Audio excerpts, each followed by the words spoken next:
Welcome to 1956, where nitro's $3 a gallon. Drag news is still bi-weekly, but they're covering a lot more events. You can see up to 12 California racetracks per issue and even some out-of-state tracks. NHRA had 3 drag links in 1955. They're going to change the name of that paper to Tyrod. It's now intended for their membership. In May, it's going to go monthly, and they have a new permanent headquarters office on Vermont Street in Los Angeles. No longer does that $3 membership, it just went up from $2 to $3, go over to the Hot Rod Magazine offices. Pomona, California is going to do some interval timing experimentation. They set up 12 sets of photo cells, every 132 feet, plus the speed traps. And what they're going to do is plot out graphs for speed over distance and time. So they invite out all kinds of cars from the fastest dragsters down to stock eliminator cars and test them against the first true interval timing system. There's a top eliminator final round at San Fernando Raceway. Remember, this is in the days of flag starters, and it took them 5 attempts to determine who the winner was. Back then, each contestant was allowed up to 2 foul starts, so they lined them up on the starting line 5 different times to see who got to keep the trophy. There's another editorial by Wally Parks in Hot Rod Magazine, and in this one, he is upset. He doesn't like prize money. When he founded the NHRA, it was on the premise that the cars are the stars, the drivers should be doing this as a hobby and for fun. He didn't think it should be about money.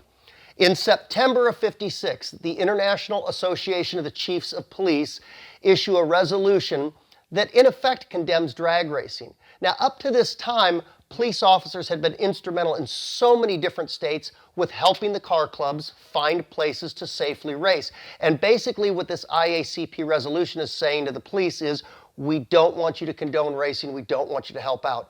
It didn't help that the National Safety Council of Los Angeles kind of jumped on the coattails of this and given the thumbs down to drag racing. And I think not coincidentally, about this time, the NHRA Drag Safari, which goes around the country and sets up the races, they changed their name to the Safety Safari. You ask my opinion, I think Wally did that in a smart manner as a direct result of this IACP resolution. So the Safety Safari now has slated to do 8 regional championship races, but for whatever reason they wind up slotting another one in there and they do 9 in 1956. There are now 3 sanctioning bodies conducting national events. You've got the ATAA conducting their 3rd annual World Series of Drag Racing. You've got the NHRA conducting their 2nd annual, well, now they've changed the name. If the ATAA's got the World Series, we're going to call ours the Olympics of Drag Racing. I'm glad that name didn't stick. And NHRA moved their race over to Labor Day weekend, and they moved it from Great Bend, Kansas, over to Kansas City. So now Great Bend is empty. But there's a new hot rod association in town called the American Hot Rod Association, founded in Pennsylvania by Walter Metzner. They actually had an election. Nelson Pointer of Great Bend, Kansas was elected as their first president, and they agreed to the township that they would race at that facility for the next 5 years. At the World Series race, your winner was Art Arfons, and the top speed of the meet was 152 miles an hour. By way of comparison, at Great Bend at the AHRA race, it was windy and it was dusty. Your winner was Bobby Joe Rutledge, and the top speed was a pretty measly 125 miles an hour. Now, on the same weekend, 250 miles away in Kansas City, at NHRA's race, your winner was Melvin Heath, and top speed of the meet was Bob Alsens at a booming 159 miles an hour. Some very interesting things about that race at Kansas City, NHRA's National.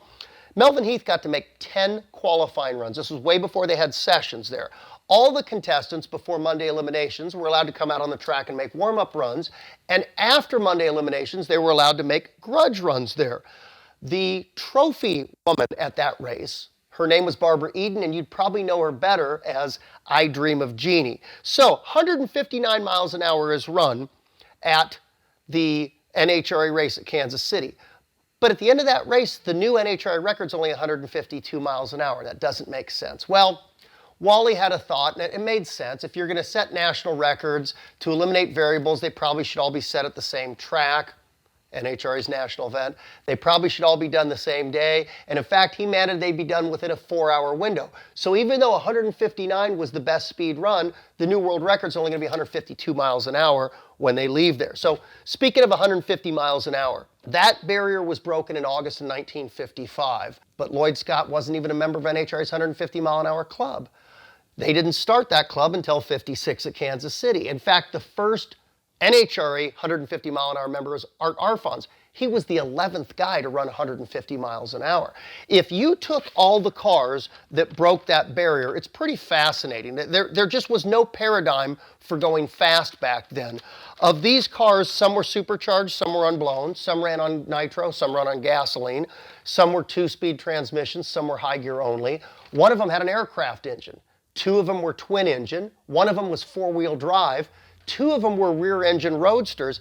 And in fact, twice, membership in the 150 mile an hour club went to a driver driving the exact same car that had been put into the 150 mile an hour club by a different driver. For 1957, NHRA had still planned a 10-week safety safari tour to conduct races, and that never took place. Now, history has kind of sold us on the fact that it wasn't necessary because things were going so well. In my opinion, we go back to that International Association of Chiefs of Police and their resolution. There was so much bad press for drag racing at that point, a very dark point in our history, that Mobil Socony, who were the sponsors of the first 3 years of the drag and safety safari, pulled out. So there was nothing to fund it. So that safari never took place. When we get into 1957, we're going to get right into it, and we're going to start with the run, followed immediately after with the ban. Great information. Stay tuned.